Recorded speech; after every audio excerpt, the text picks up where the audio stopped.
if you're breaking up and then kind of getting back together and then kind of fluffing around and then well, then you're not broken up. You're in a situation fucked up ship, and that's probably not going to work. Alright, so we've got a, hey Mike, need your perspective please. Let's have a look at this one.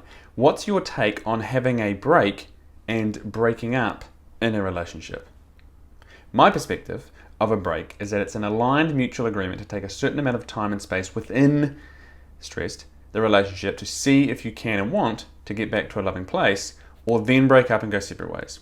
And I say within the relationship, meaning each person is still faithful and committed to the relationship in the sense of using the break to figure out what's best and the healthiest outcome. Cool, so let's go back to the first question, which is what's your take on having a break and breaking up? Well, they're different, right? But having a break could lead to breaking up, but breaking up is breaking up. Now, that's not to say that it's forever, because some people will get back together after a breakup, and then you could look at that historically as a break we had. So maybe that's semantics. I mean, you might look at it historically and go, oh, there was that time we had a break.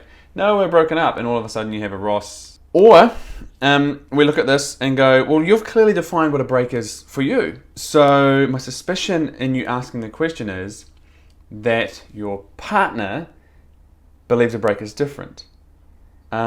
So my take really to that question is, you get to define what these things are for you. Breaking up, I would consider as fairly final. And if you're breaking up and then kind of getting back together and then kind of fluffing around and then well, then you're not broken up. You're in a situation fucked up ship, and that's probably not going to work. So for me, a breakup is final. That doesn't mean it can't perhaps be readdressed later.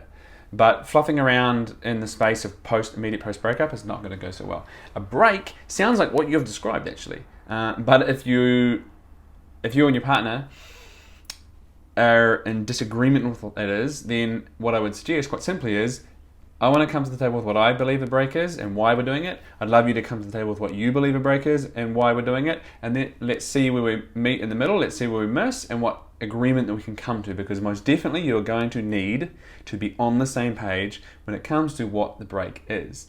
What you've described sounds great, but I also can't really tell you what the break needs to be for you, because it needs to be for you. But something where you go away and figure out what it is you want, who you're being, who you want to be, and what you want to continue to be, how you want to continue to show up, but what you want in a relationship, what you require, what you need, so that you can both come back together and see if this thing is going to grow, if you want to nurture it.